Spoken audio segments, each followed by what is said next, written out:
Marami pong mga pag nag-iisip sila ng hinaharap, nagkakaroon ng mga fears. May mga nerbiyos, may mga takot tungkol sa darating na panahon. Many thoughts about the future scare and even discourage people. But that need not be so. Dahil pwede naman, lalo sa may mga panahon pa, na mas paghandaan ang darating na kinabukasan. Ang pag-aaral po natin, pinamagitan natin, a promising future. Isang kinabukasang mayroong magandang pangako kung tayo ay gagawa ng tama. Salamat, Ama, dahil kayo po ang siyang tunay na magbibigay sa amin ngayon ng aral sa buhay. Tinataas sa amin na iyong pangalan at nais sa amin, Panginoon, na kayo'y dakilain, pasalamatan sa lahat ng kabutihang patuloy niyong ginagawa sa aming buhay. Linisin niyo nga po kami, patawarin sa aming mga kasalanan, at gawin niyo kami, Panginoon, ngayon ng mga attentive students, pupils in your classroom. Nawa, Panginoon, ang karunungan niyo ang aming maunawa at maipamuhay. Palakasin niyo po ang katawan namin, lalong-lalo yung mga may dinaramdam sa katawan. Patibayin niyo aming pananalig, patalinuhin niyo kami nang maunawaan namin ang mensahe niyo. Lead us, Father. Bless us. Lift up your name. And in the name of Jesus, your Son, our Lord, our Savior, our friend, we pray with thanksgiving. Amen.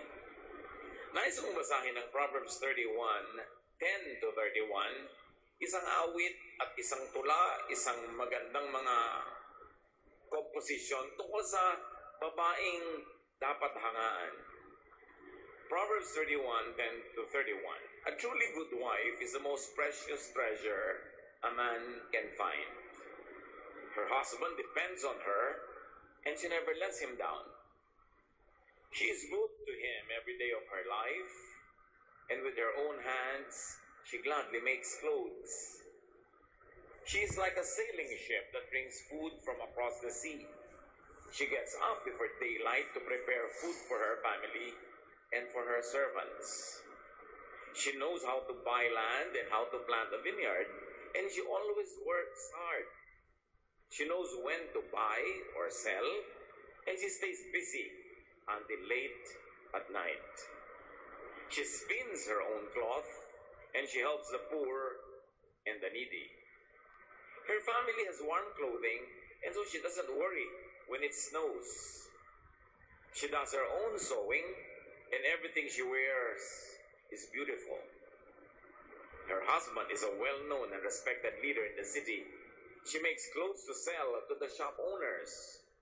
She is strong and graceful, as well as cheerful about the future. Her words are sensible, and her advice is thoughtful. She takes good care of her family, and she is never lazy. Her children praise her, and with great pride, her husband says, "There are many good women, but you are the best." Charm can be deceiving, and beauty fades away, but a woman who honors the Lord deserves to be praised. Show her respect. Praise her in public for what she has done. A superwoman, siguro Pilipina itong babaeng ito na dinidescribe. Sa kanya na lahat ng katangian, maka-Diyos pa. Pero sa description na ibinigay sa babaeng ito ay meron po tayong mapupulot na aral tungkol sa paglikha, pagbuo ng isang very promising future. Na ito ay bagay sa lahat ng tao, babae man o lalaki, ano man ang kalagayan at nasaan mang bayan o bansa. The lesson from the woman of Proverbs 31 is universal. It is for all persons. At nais kong bigyan ng diin ang Proverbs 31:25. She is cheerful about the future. The other versions say, she can laugh at the days to come. Habang maraming natatakot tungkol sa future, maraming ninenervyos, maraming nag-aalala, nababagabag, itong babaeng ito is cheerful about the future. Whenever she thinks of the future, siya'y nangingiti, siya'y natatawa at masaya siya. Bakit kaya? Nandoon sa pagpuri sa kanya ang mga dahilan kung bakit pwede siyang maging cheerful about the future, at tayo man kung bakit pwede maging cheerful about the future. What are the foundations of a promising future, even of old age, that we can learn from the description of this outstanding woman? Babalikan natin ang ilang mga piling, mga salita tungkol sa kanya. Proverbs 31:13, with her own hands, she gladly makes clothes. May ginagawa siya sa pamamagitan ng kanyang sariling kamay. Maaari ang iba sa atin sa pamamagitan ng ating sariling paa, sariling utak, sariling style, sariling skill. Proverbs 31:24, she makes clothes to sell to the shop owners. So what we see here as very foundational to a strong and promising future is self-reliance. Sariling kamay niya, ginagamit niya sa pagtatrabaho, hindi kamay ng iba. Marunong siyang dumiskarte, gumagawa siya ng damit para sa kanyang sarili, sa kanyang pamilya, at may surplus para itinda. Nangangalakal ang babaeng ito. She works with her own hands. So aside from that, we can see a very foundational element, productivity.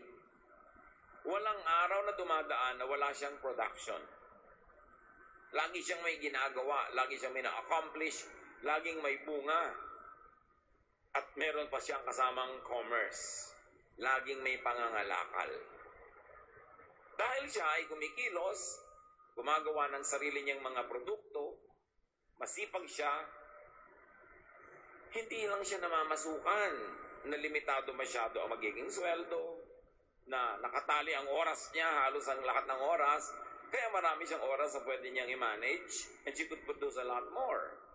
This woman is making a future that she could be cheerful about. Dahil alam niya na yung mga ginagawa niya may tutubuin. May ganansya. At meron siyang magiging koleksyon matapos yung magbagsak ng mga paninda sa iba't ibang mga mangangalakal. Proverbs 31:16, she knows how to buy land and how to plant a vineyard. So dahil sa kanya mga pagsisikap, nakakaipon siya ng kapital, na pagka dumating ang pagkakataong merong nagbebenta ng lupa, mga nagigipit, na kahit mura ibinibenta dahil nangangailangan sila, siya naman handang bumili. Napakainam nung pagka nagkaroon ng opportunity na may mabili kang magandang negosyo, magandang jeep na pampasahada, pasada, magandang tindahan, magandang lugar, magandang lupang pwedeng taniman, may pambili ka. Hindi yung sayang, ayan na yung chance, wala. No? And she knows how to buy land and how to plant a vineyard. So, ang isang element ng kanyang pagiging masaya tungkol sa future ay investment. She buys, no? Not sells land. Maraming mga tao, meron na sana mga namana, pero walang ginawa sa buong buhay nila kung magbenta.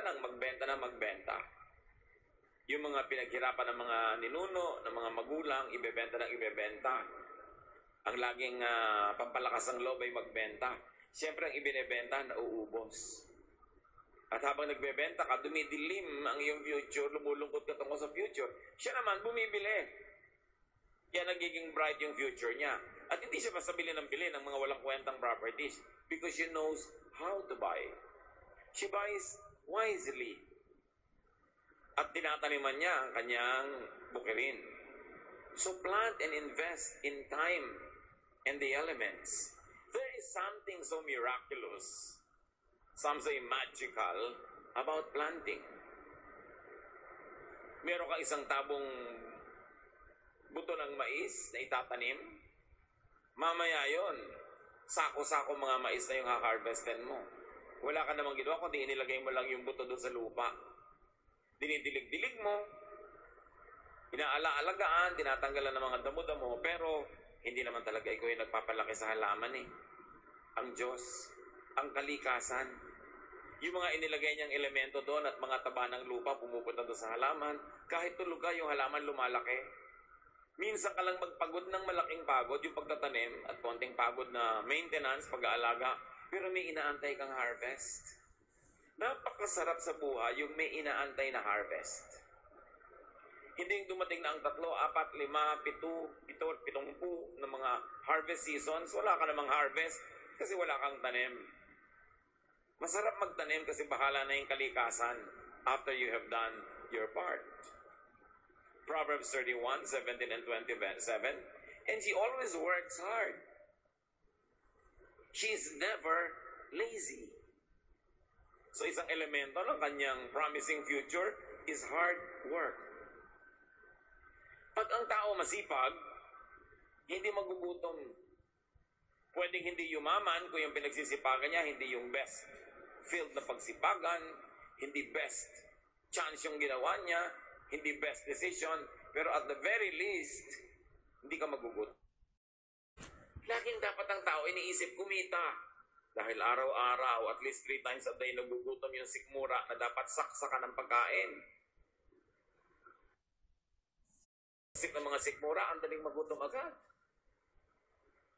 Eh kung wala ka namang kinita, saan mo kukunin yung kakainin mo? Hihingin mo. Mangingigil ka, magpapaawa ka o magnanakaw. Kaya importante ang tao talagang laging masipag. Dapat yung nagugutom ka, may kakainin kang pinaghirapan mo. Liba lang, sobrang bata ka pa o sobrang tanda na o may sakit. Kaya itong babae ito, napakagandang halimbawa. Proverbs 31:20, and she helps the poor and the needy. Hindi lang siya puro kabig. Ang babaeng ito, pinagpapala ng Diyos because of her giving. So there is correct, proportionate giving. Sabi nila, the hand that gives, gathers. He who comforts others will himself be comforted. Pero, hindi basta bigay ng bigaya. Hindi sapat na palabigay ka. Dapat matalino ka magbigay. Kung ikaw ba masipag umigib ng tubig, naglalagay ka sa balting butas, sa palagay mo kahit mapagod ka na kaigib, may tubig ka mamaya? No, butas yun eh. May mga tao na bigay ka ng bigay pero para silang balding butas, dapat hindi ka doon magbibigay. Merong mga causes na hindi dapat na doon mo ibigay ang iyong support. Hindi ka dapat na konsentidor sa mga tamad, bigay ka ng bigay. Sino binibigyan mo? Hindi tanim yun kasi kukonsumin niya. Dapat may investment, may ganansya, may tubo, may bunga, may profit. Hindi yun masama. Meron pang isang magandang katangian ng babaeng ito na pwedeng masabi, bakit siya magkakaroon ng kinabukasang maaliwalas, maganda, masaya. Sabi sa Proverbs 31:21, her family has warm clothing and so she doesn't worry when it snows. Marunong siya mag-provide sa kanyang mga anak, sa kanyang pamilya. Kaya sabi sa Proverbs 31:28-29, her children praise her. And with great pride, her husband says, there are many good women, but you are the best. Sabihin mo sa akin, ang mga anak mo walang ginawa kundi purihin ka dahil ang mga damit nila malinis, tama sa panahon, maganda. Pagdudulog sila sa pagkainan, may pagkain, maayos ang pamamahay, ang asawa mo tuwang-tuwa sa'yo. Sabihin mo sa akin kung pagtanda mo kung may mag-aalaga sa'yo o wala. Isa sa mga foundation ng isang secure future is an appreciative and a grateful family. Lalo sa ating bansa, where family is the best social insurance. Ang daming tumanda, nagkasakit, mahina na. I-career nyo na. With feelings na. Para habang dumadaan ang panahon, alam nyo, pwedeng ipahinga ang inyong isip na di kayo pababayaan ng mga anak. O ng manugang kaya. O ng mga apo. Lalong-lalo na ng inyong asawa. Be good. Be a good father and mother. Be a good brother and sister. Kahit kuminsan, ikaw yung malakas, ikaw yung maglaking kumita, ikaw yung medyo may yabang sa buhay, hindi ka naman laging sure na ganun lagi yun eh. It's nice to be good. One of the fears of the future is old age. Old age illness. Old age poverty. Sabi sa John 21:18, I tell you for certain that when you were a young man, you dressed yourself and went wherever you wanted to go.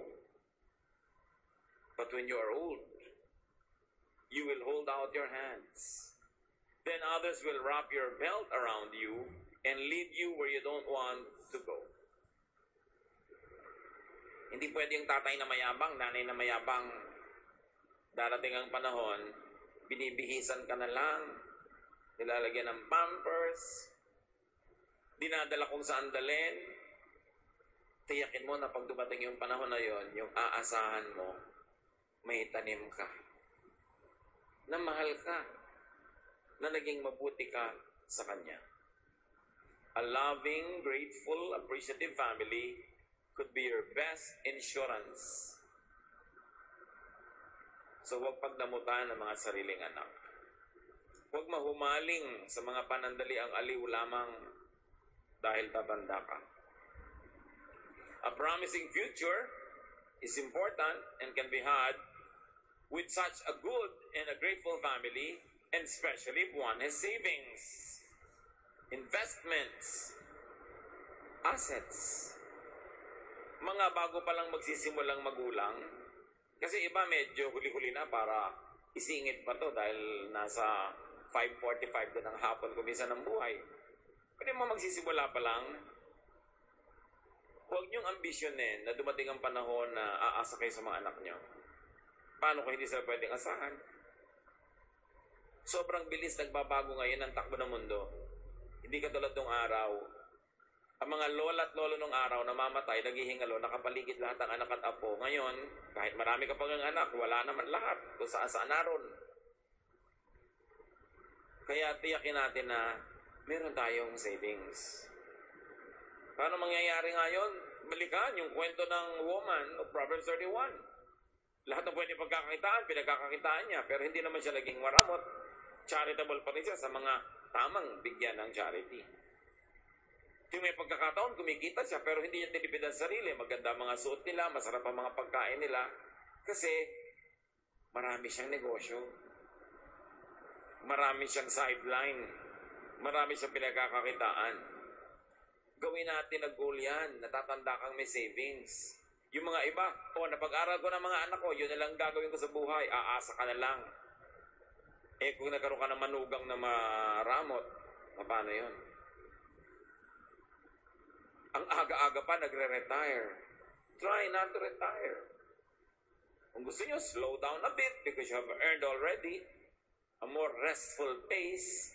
But don't retire. Kasi ang tao, kahit may retirement pay, may lump sum na makuha, araw-araw kakain ka, gastos ka. Usually, ilang taon lang natira yun, tapos wala na. So habang kumakain pa ang tao, habang gagastos pa, at in fact, lumalaki ang gastos pag tumatanda, dumadami yung mga maintenance meds, patuloy maghanap buhay. Patuloy magpakasipag. Up to your dying day. Hindi naman masama magtrabaho. At magandang goal ng mga magulang, yung hanggang tumagal, hanggang tumanda ang mga anak mo, yung ikaw pa nag-aabot at nagbibigay, yun ang magandang goal. Hindi wala ka nang inantay, kundi, time na, collection time na, ako naman ang ko-collect. Bahala na kayo sa akin. Magsusugal na lang ako araw-araw, magpapasarap sa buhay, etc., etc. At pag natumba ka, na hospital ka, paano? So, love your family, especially the children. For 7 years of childhood, very important. Diyan yung pag-aambata, hindi mo minahal, buong buhay, tanda niya yun. Pero pag minahal mo rin siya, buong buhay, tanda rin niya yun. Kailangan, huwag papabayaan yung formative years na yun. And one of the best ways to love your children is to love their other parent, your spouse. Paano mo mamahalin ang anak mo na hindi mo naman minamahal yung nanay nila o yung tatay nila? Pwede mahalin mo na partially, pero unahin mong mahalin yung asawa mo bilang unang hakbang para mahalin mo ang iyong mga anak. Napakahalaga na ang mga bata ay pinalaki na mahal. So do your best to love and to give to your spouse and children. And spouses, children, be grateful. Give back. Siguro sa atin ngayon, meron ng panahon na para kayo naman magtaguyod sa inyong mga magulang. Magkakaroon ng role reversal, kayo naman ang magdadala sa kanila, magpapakain, magpapasyal. Do it well. Very especially if they were good parents to you. And even if they had not been good. The command of the Lord to honor your father and mother has no condition attached to it. Honor them because they are your parents, whether or not they're honorable. E di lalo na kung honorable pa. Ang sarap namang magmahal ng matatanda na hindi ka lang nauobliga kasi mahal mo talaga. So the future will sure come. It will surely come.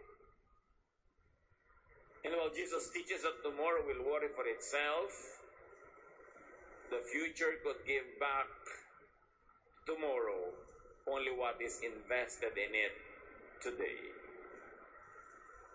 Walang pwedeng ibalik, isukli ang bukas sa atin na hindi naman natin ibinigay muna ngayon.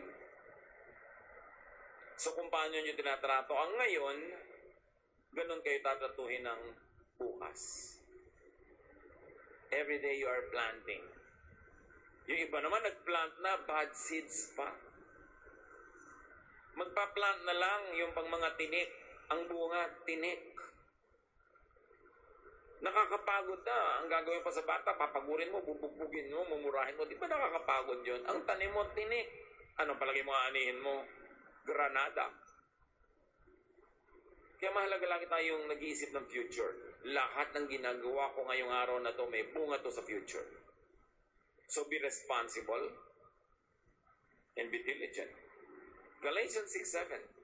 You cannot fool God. So don't make a fool of yourself. You will harvest what you plant. Hindi mo pwedeng nilangin ng Diyos, aanihin mo ang iyong tanim. And it's not enough to plant. Plant wisely.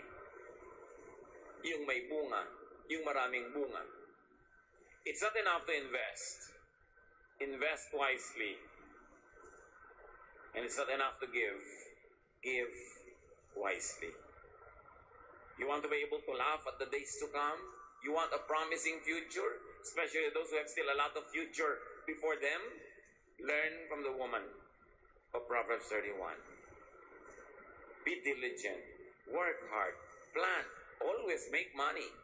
But don't forget to always be charitable to the right recipients. And you can laugh at the days to come. Turuan niyo po kami, Panginoon, na kahit anumang edad namin ngayon, paghandaan namin yung darating pang future. Kaya sobrang bata pa kami o may edad na, meron pa rin future. Turuan niyo po kami magtanim. Merong pwedeng itanim na matagal bago mamunga, meron namang namumunga agad. So turuan niyo po kami, Lord, to make the most out of our time. Teach us to number our days. At ma-realize namin, Lord, bawat araw, meron kami dapat investment. Dahil tanim yun. Nanawa yung bunga, yung kung ano ang gusto at kailangan namin. Nawa, Panginoon, may you prosper the lives of your children. Continue, Lord, to give us abundant blessing as we follow your teaching, as we do our part, as we are strong and diligent and hardworking, kind and charitable. Pagbulay-bulayan natin mga kapatid ang kahulugan nito sa ating mga buhay at nawa sa pagsunod natin sa magandang halimbawa ng woman of Proverbs 31, lalong luminaw, gumanda ang ating kinabukasan. Turuan niyo po kami, Ama. Mahal niyo po kami. Alam namin yun. Open our eyes, our minds, so we can learn from this outstanding example in the Bible.